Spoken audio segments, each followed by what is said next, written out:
اور اس کے ساتھ اس نے بڑی ایک افسوسناک بات بھی کی کہ جب سے یہ موبائل میرے ہاتھ میں آیا ہے اس وقت سے مجھ سے قرآن رخصت ہو گیا ہے، دین رخصت ہو گیا ہے، نماز رخصت ہو گئی ہے، اعمال رخصت ہو گئے ہیں۔ اور میں ایک بات اور بھی آپ سے کر دوں، بات یاد آ گئی کر ہی دوں۔ ہمارے اس کینٹ کے اندر ایک اچھے نیک نمازی آدمی تھے، اس کی بیوی کا مجھے فون آیا، پھر وہ ہمارے حلقے اجتماع میں بھی آئی۔ اس نے کہا یہ بات میں کسی سے کر نہیں سکتی اور بہت زیادہ پریشان ہوں۔ یہ پچھلے جو گرمیاں گزر گئی ہیں، رات کے وقت کسی کو اس سے اٹھا اور اس نے مجھے کہا مجھے پانی پلاؤ۔ کہتی ہے میں پانی لینے کے لیے باہر گئی، واپس آئی، 2-4 منٹ لگے ہوں گے پانی ٹھنڈا کرنے میں، اپنے شوہر کو دیکھا کہ وہ فوت ہو چکا ہے۔ لیکن بڑی افسوسناک بات جس وجہ سے پریشان ہوں کہ میرے شوہر کے سینے پر موبائل کھلا ہوا ہے اور اس کے اندر ایک بڑی فوج قسم کی فلم ہے۔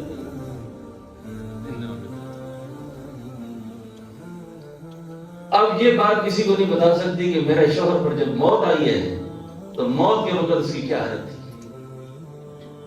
اس حال میں میرا خاوند مرا ہے۔ اب آپ مجھے یہ بتائیں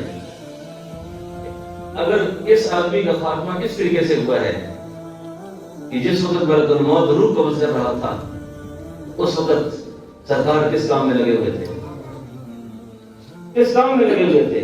اور آج کے اس دور کا بڑا خطرناک المیہ ہے، صوفی صاحب، تبلیغی صاحب، نمازی صاحب، حاجی صاحب، پیر صاحب، بزرگ، اس کو رات نیند نہیں آتی جب تک یہ گندی فلمیں نہ دیکھے، جب تک یہ موبائل کا غلط استعمال نہ کرے۔ اور میں ان بچیوں سے، فاضلات سے بھی کہہ رہا ہوں اور ان کی ماؤں سے بھی کہہ رہا ہوں، والدات جو آئی ہوئی ہیں آج، اس ماں باپ کی بے غیرتی کی اس سے بڑی اور کوئی سبب نہیں ہے کہ جنہوں نے اپنی جوان بچیوں کو ان کی شادیاں بھی نہیں ہوئی اور ان کے ہاتھ میں یہ سمارٹ موبائل پکڑائی ہوئی۔ اللہ کے حبیب نے فرمایا سارے لوگ جنت میں جائیں گے مگر الا الدیوس، بے غیرت آدمی جنت میں نہیں جا سکتا۔ پوچھا یا رسول اللہ بے غیرت کون ہے؟ فرمایا وہ جس کو اس بات کا بھی احساس نہیں کہ اس کی بیوی، بہن، بیٹی پردہ بھی کرتی ہے کہ نہیں کرتی، پردہ بھی کرتی ہے کہ نہیں کرتی۔ آپ اپنی بیٹی کے ہاتھ میں موبائل دے کر کوئی چاردیواریاں لگانے کی ضرورت نہیں آپ کو، کوئی آپ رکشے میں خیال نہ کیا کریں کہ میری بیٹی کو کون دیکھتا ہے کون نہیں دیکھتا۔ تمہاری بیٹی خود وہ کچھ دیکھ رہی ہے جس کو دیکھ کے شیطان بھی ماتم کر رہا ہے۔ شیطان کو بھی اتنی امید نہیں تھی کہ آخر یہ لوگ ایسے ہو جائیں گے۔ بیت اللہ جیسی مقدس جگہ، روضہ انور جیسی مقدس جگہ، وہ روضہ انور جہاں جنید اور باجزید جیسی ہستیاں سانس روک کے گزرے کہ ہم اونچی سانس بھی نہ لیں، کہیں ہمارے اونچی سانس لینے سے بارگاہ اقدس کی توہین نہ ہو جائے، بے ادبی نہ ہو جائے، یہ وہاں جا کے بھی فوٹو لیتے ہیں، یہ بیت اللہ جیسی جگہ پر بھی فوٹو لیتے ہیں۔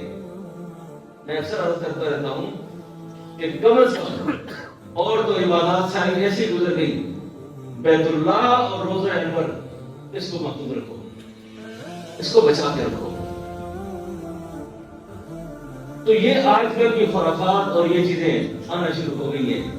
تو ایسے حالات میں ہمیں اپنی بچیوں کا، اپنے بچوں کا، اپنے ماحول کا خوب اچھے طریقے سے جائزہ لینا ہوگا۔ اور قرآن کریم کی یہ آیت یا ایھا الذین آمنوا قوا انفسکم واہلیکم نارا، ایمان والو بچاؤ اپنے آپ کو بھی اور اپنے خاندان کو بھی، اہل و عیال کو بھی۔ کس سے بچاؤ؟ آگ سے بچاؤ۔